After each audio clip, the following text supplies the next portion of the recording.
ਸਤਿ ਸ੍ਰੀ ਅਕਾਲ ਦੋਸਤੋ, ਮੈਂ ਮਨਪ੍ਰੀਤ ਤੁਹਾਡਾ ਸਵਾਗਤ ਕਰਦਾ ਦਾ ਵੀਜ਼ਾ ਹੈਲਪ ਸ਼ੋਅ ਦੇ ਉੱਤੇ ਜੋ ਕਿ ਆਉਂਦਾ ਹੈ NY24 YouTube ਚੈਨਲ ਤੇ ਦੋਸਤੋ ਅੱਜ ਵੀ ਸਾਡੇ ਨਾਲ ਜੁੜੇ ਨੇ ਨਵਦੀਪ ਸਿੰਘ ਜੀ ਦਿੱਲੀ ਇਮੀਗ੍ਰੇਸ਼ਨ ਸਰਵਿਸਿਜ਼ ਤੋਂ, ਜੋ ਕਿ ਅੱਜ ਸਾਨੂੰ ਦੱਸਣਗੇ ਕੋਵਿਡ-19 ਦੀ ਸਿਚੁਏਸ਼ਨ ਤੋਂ ਬਾਅਦ ਜੋ ਵੀਜ਼ਾ ਹੁਣ ਖੁੱਲ੍ਹ ਗਏ ਨੇ ਸਟੂਡੈਂਟ ਵੀਜ਼ਾ, ਉਹਨਾਂ ਬਾਰੇ ਅੱਜ ਉਹਨਾਂ ਨਾਲ ਗੱਲਬਾਤ ਕਰਾਂਗੇ। ਪਹਿਲਾਂ ਤਾਂ ਸਵਾਗਤ ਕਰਦੇ ਹਾਂ ਨਵਦੀਪ ਜੀ। ਨਵਦੀਪ ਜੀ ਸਤਿ ਸ੍ਰੀ ਅਕਾਲ।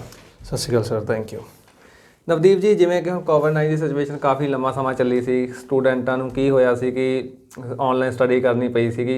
ਇੱਥੇ ਕਈ ਇੰਡੀਆ 'ਚ ਵੀ ਸਟੂਡੈਂਟ ਸੀਗੇ ਜਿਹੜੇ ਔਨਲਾਈਨ ਸਟੱਡੀ ਕਰ ਰਹੇ ਸੀਗੇ, ਕੀ ਉਹਨੂੰ ਕੈਂਪਸ ਵਿੱਚ ਜਾ ਸਕਦੇ ਨੇ? ਜੀ ਬਿਲਕੁਲ, ਫਰੋਮ ਅਕਤੂਬਰ 20th ਔਨਵਰਡਸ, ਮਤਲਬ ਅੱਜ ਤੋਂ ਅਕਤੂਬਰ 20 ਤੋਂ ਬਾਅਦ ਉਹ ਬਿਲਕੁਲ ਟਰੈਵਲ ਕਰ ਸਕਦੇ ਆ। ਸਿਰਫ ਉਹ ਸਟੂਡੈਂਟ ਜਿਨ੍ਹਾਂ ਕੋਲ ਵੀਜ਼ਾ ਸਟੈਂਪਸ ਆਲਰੇਡੀ ਹੈ ਲੱਗੀਆਂ ਹੋਈਆਂ, ਜਾਂ ਹੋ ਸਕਦਾ ਉਹ ਸਟੂਡੈਂਟਸ ਹੋ ਗਏ ਜਿਨ੍ਹਾਂ ਨੂੰ ਮਾਰਚ 18 ਤੋਂ ਪਹਿਲਾਂ, ਮਤਲਬ ਲੋਕਡਾਊਨ ਤੋਂ ਪਹਿਲਾਂ ਹੀ ਵੀਜ਼ਾ ਸਟੈਂਪ ਹੋ ਗਿਆ ਸੀ, ਜਾਂ ਕੁਝ ਸਟੂਡੈਂਟਸ ਨੂੰ ਅੱਜ ਦੀ ਡੇਟ 'ਚ ਪਾਸਪੋਰਟ ਰਿਕੁਐਸਟ ਵੀ ਆ ਰਹੀਆਂ, ਕੁਝ ਸਟੂਡੈਂਟਸ ਨੂੰ ਆਈਆਂ, ਕੁਝ ਓਪਨ ਵਰਕ ਪਰਮਿਟ ਐਪਲੀਕੈਂਟਸ ਨੂੰ ਵੀ ਆ ਰਹੀਆਂ।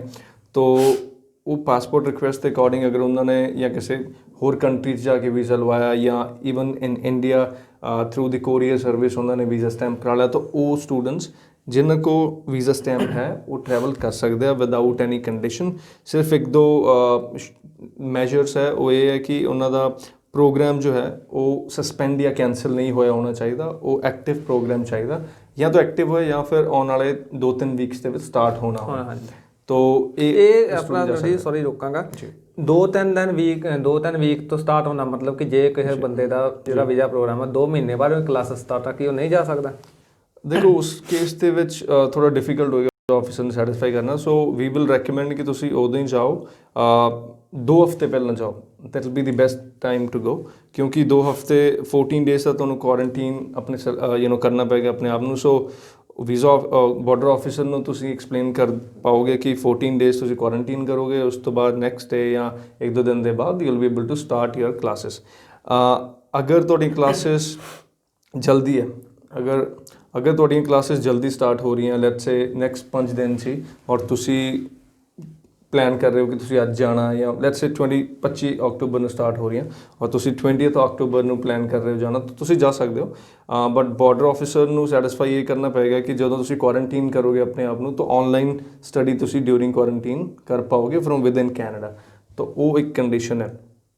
ਸੈਕਿੰਡ, ਜੋ ਤੁਹਾਡਾ ਇੰਸਟੀਟਿਊਟ ਹੈ ਜਾਂ ਕਾਲਜ ਹੈ ਜਾਂ ਯੂਨੀਵਰਸਿਟੀ ਹੈ, ਉਹ ਕੋਵਿਡ ਰੈਡੀਨੈਸ ਪਲਾਨ ਦੇ ਨਾਲ ਅਪਰੂਵਡ ਹੋਣਾ ਚਾਹੀਦਾ ਫਰੋਮ ਦੈਟ ਪਰਟੀਕੂਲਰ ਪ੍ਰੋਵਿੰਸ। ਅਗਰ ਉਹ ਓਨਟਾਰੀਓ 'ਚ ਹੈ ਤਾਂ ਓਨਟਾਰੀਓ ਪ੍ਰੋਵਿੰਸ ਉਹਨੂੰ ਅਪਰੂਵ ਕਰੇਗੀ that they are following all the COVID-19 measures and students will be kept safe. So ਉਹ ਸਾਰੀਆਂ ਚੀਜ਼ਾਂ ਦੇ ਲਈ ਉਹ ਅਪਰੂਵਲ ਹੋਣਾ ਜ਼ਰੂਰੀ ਹੈ। ਉਹ ਅਪਰੂਵਲ ਹੁਣ ਤੱਕ ਆਲਮੋਸਟ 14-15 ਇੰਸਟੀਟਿਊਟਸ ਨੂੰ ਆਲਰੇਡੀ ਮਿਲ ਗਿਆ, ਤਾਂ ਉਹ ਇਨਫੋਰਮੇਸ਼ਨ ਤੁਸੀਂ CSE ਵੈਬਸਾਈਟ 'ਤੇ ਖੁਦ ਦੇਖ ਸਕਦੇ ਹੋ। ਤੁਸੀਂ ਗੂਗਲ ਸਰਚ ਕਰਕੇ ਵੀ ਉਹ ਲੱਭ ਸਕਦੇ ਹੋ ਕਿ DLI institutes approved for Covid readiness plan in Canada, ਤਾਂ ਉਹ ਲਿਸਟ ਤੁਹਾਡੇ ਕੋਲ ਆ ਜਾਏਗੀ। ਅਗਰ ਤੁਹਾਡਾ ਇੰਸਟੀਟਿਊਟ ਉੱਥੇ ਅਪਰੂਵਡ ਹੈ ਤਾਂ ਤੁਸੀਂ ਫਿਰ ਆਪਣਾ ਟਰੈਵਲ ਪਲਾਨ ਕਰ ਸਕਦੇ ਹੋ।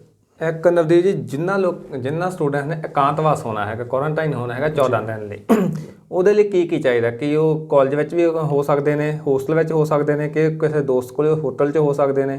ਉਹਦੇ ਬਾਰੇ ਕੀ ਕੰਡੀਸ਼ਨਸ ਨੇ ਹਜੇ ਤੱਕ?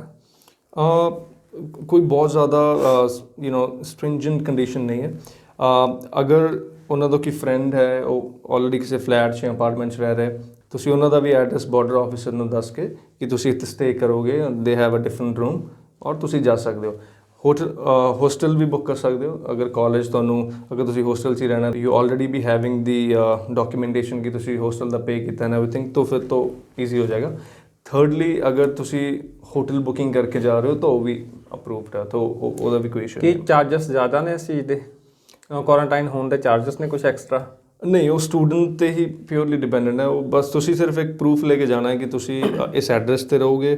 ਉਹ ਪ੍ਰੂਫ ਸਿਰਫ ਐਡਰੈਸ ਵੀ ਹੋ ਸਕਦਾ, ਬਸ ਤੁਸੀਂ ਰੈਡੀ ਰਹਿਣਾ ਕਿ ਹਾਂ, ਅਗਰ ਤੁਹਾਨੂੰ ਪੁੱਛਿਆ ਜਾਏ ਕਿ ਤੁਸੀਂ ਦੱਸ ਪਾਓ ਕਿ ਇਸ ਐਡਰੈਸ 'ਤੇ ਮੈਂ ਜਾਊਂਗਾ, ਇਹ ਇੱਥੇ ਮੇਰਾ ਫਰੈਂਡ ਹੈ ਐਂਡ ਇਹ ਮੇਰਾ ਪਲਾਨ ਹੈ, ਤਾਂ ਉੱਥੇ ਤੁਸੀਂ ਐਕਸਪਲੇਨ ਕਰ ਪਾਓ ਆਫਿਸਰ ਨੂੰ। ਕੋਈ ਬਹੁਤ ਜ਼ਿਆਦਾ ਸਟ੍ਰਿੰਜੈਂਟ ਇੱਦਾਂ ਦਾ ਕੁਛ ਨਹੀਂ ਹੈ। ਤਾਂ ਅਗਰ ਹੋਸਟਲ ਹੈ ਤਾਂ ਹੋਸਟਲ ਦੇ ਡਾਕੂਮੈਂਟਸ ਲੈ ਜਾਓ, ਅਗਰ ਹੋਟਲ ਹੈ ਤਾਂ ਹੋਟਲ ਦੀ ਬੁਕਿੰਗ ਲੈ ਜਾਓ, ਐਂਡ ਦੈਟਸ ਆਲ। ਹੁਣ ਇੱਕ ਗੱਲ ਹੋਰ ਦੇਖਣ 'ਚ ਆਈ ਹੈ ਕਿ ਜਿਵੇਂ ਸਟੂਡੈਂਟਸ ਜਾ ਰਹੇ ਨੇ ਜਾਂ ਫਲਾਈਟਾਂ ਚੱਲ ਗਈਆਂ ਨੇ, ਏਅਰਪੋਰਟ ਤੋਂ ਲੈ ਕੇ ਉਸ ਘਰ ਤੱਕ ਜਾਣਾ ਹੈਗਾ, ਕਿ ਉਹਦੇ ਵਿੱਚ ਵੀ ਕੋਈ ਕੰਡੀਸ਼ਨ ਨੇ? ਨਹੀਂ ਉਹਦੇ 'ਚ ਕੰਡੀਸ਼ਨ ਕੋਈ ਨਹੀਂ ਹੈ। ਇੱਕ ਵਾਸਤਾ ਆਪਾਂ ਕਹਿ ਰਹੇ ਨਾ ਕਿ ਇਕਾਂਤਵਾਸ ਕਰਨਾ, ਤੇ ਉਹਦੇ ਵਿੱਚ ਤਾਂ ਪਰਸਨ ਕਿਸੇ ਨੂੰ ਵੀ ਮਿਲ ਸਕਦਾ ਰਾਹ ਦੇ ਵਿੱਚ ਜੀ। ਉਹਦੇ ਲਈ ਇੱਦਾਂ ਕੋਈ ਦੇਖੋ ਬਾਰਡਰ ਆਫਿਸਰਸ ਤੁਹਾਨੂੰ ਡੈਫੀਨਿਟਲੀ ਪੁੱਛਣਗੇ ਕਿ ਤੁਸੀਂ ਇੱਥੇ ਕਿਵੇਂ ਜਾਓਗੇ, ਕੀ ਤੁਹਾਡਾ ਪਲਾਨ ਹੈ ਪੂਰਾ। ਤੋ ਅਪੈਰੈਂਟਲੀ ਯੂ ਕੈਨ ਸੇ ਦੈਟ ਕਿ ਤੁਸੀਂ ਇੱਕ ਟੈਕਸੀ ਬੁੱਕ ਕਰ ਲਓਗੇ and that will be safe and ਫਿਰ ਤੁਸੀਂ ਉੱਥੇ ਪਹੁੰਚ ਸਕਦੇ ਹੋ। ਤੋ that will be the best answer. ਇੱਕ ਗੱਲ ਹੋਰ ਹੈ ਜੀ, ਜਿਨ੍ਹਾਂ ਸਟੂਡੈਂਟ ਨੇ AIP ਜਿਹੜੀ ਅਪਰੂਵਲ ਲਈ ਸੀਗਾ ਉਹਨਾਂ ਦਾ ਵੀਜ਼ਾ ਕਦੋਂ ਕੁ ਲੱਗੇਗਾ? ਜਿਹਨੇ AIP ਅਪਰੂਵਲ ਆ ਚੁੱਕੀ ਹੈ ਜੀ ਜੀ ਸਟੈਂਪ ਕਰਨ ਲੱਗੇਗਾ ਉਹਨਾਂ ਦੇ ਪਾਸਪੋਰਟ ਉੱਪਰ ਜੀ। ਸੋ AIP ਜੋ ਵੀ ਸਟੂਡੈਂਟਸ ਦਾ ਆ ਚੁੱਕਿਆ ਹੈ ਔਰ ਆਲਰੇਡੀ ਆਨਲਾਈਨ ਕਲਾਸਿਸ ਕਰ ਰਹੇ ਹਨ ਐਵਰੀਥਿੰਗ, ਤੋ ਸੈਕਿੰਡ ਅਪਰੂਵਲ ਉਦੋਂ ਹੀ ਆਏਗਾ ਜਦੋਂ VFS ਓਪਨ ਹੋ ਜਾਏਗਾ, ਕਿਉਂਕਿ ਉਦੋਂ ਹੀ ਉਹ ਲੌਜਿਸਟਿਕਲੀ ਵੀ ਪੋਸੀਬਲ ਰਹੂਗਾ IRCC ਜਾਂ ਹਾਈ ਕਮਿਸ਼ਨ ਦੇ ਲਈ ਕਿ ਉਹ ਚੀਜ਼, ਕਿਉਂਕਿ ਸੈਕਿੰਡ ਅਪਰੂਵਲ ਤੋਂ ਬਾਅਦ ਡਾਇਰੈਕਟ ਪਾਸਪੋਰਟ ਰਿਕੁਐਸਟ ਲੈਟਰ ਆਏਗਾ ਔਰ ਉਸ ਤੋਂ ਬਾਅਦ students will be required to submit their passports to the high commission for stamping.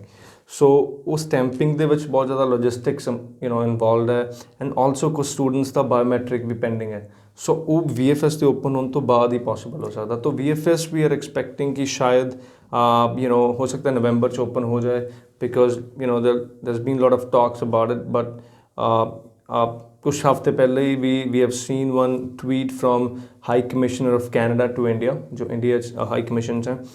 ਉਹ ਲਿਖਦੇ ਆ ਕਿ within the coming week they are launching the limited passport submission service, ਔਰ ਉਹਦੇ 'ਚ ਇਹ ਹੈ ਕਿ they have tied up with some courier agency ਦੇ ਥਰੂ ਤੁਹਾਡਾ ਪਾਸਪੋਰਟ ਕਲੈਕਟ ਵੀ ਹੋਏਗਾ ਤੁਹਾਡੇ ਹੋਮ ਐਡਰੈਸ ਤੋਂ ਔਰ IRCC ਨੂੰ ਡਿਲੀਵਰ ਹੋਏਗਾ, then they'll stamp it, and through the courier agency you'll return back.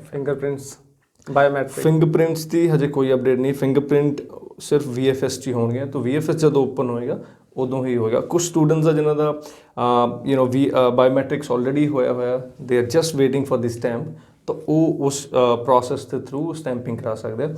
ਉਹਦੇ 'ਚ ਵੀ ਆਪਾਂ ਕੁਛ ਨਹੀਂ ਕਰ ਸਕਦੇ, ਸਟੂਡੈਂਟਸ ਕੁਛ ਨਹੀਂ ਕਰ ਸਕਦੇ, they'll just have to wait for the processing within the high commission. ਜਿੱਦਾਂ ਵੀ ਉਹ ਕੇਸ ਬਾਈ ਕੇਸ ਅਪਰੂਵ ਕਰਨਗੇ ਜਾਂ ਰਿਕੁਐਸਟ ਦੇਣਗੇ, ਤਾਂ ਉੱਦਾਂ ਹੀ ਆਪਾਂ ਇੰਸਟਰਕਸ਼ਨ ਫੋਲੋ ਕਰ ਸਕਦੇ ਹਾਂ।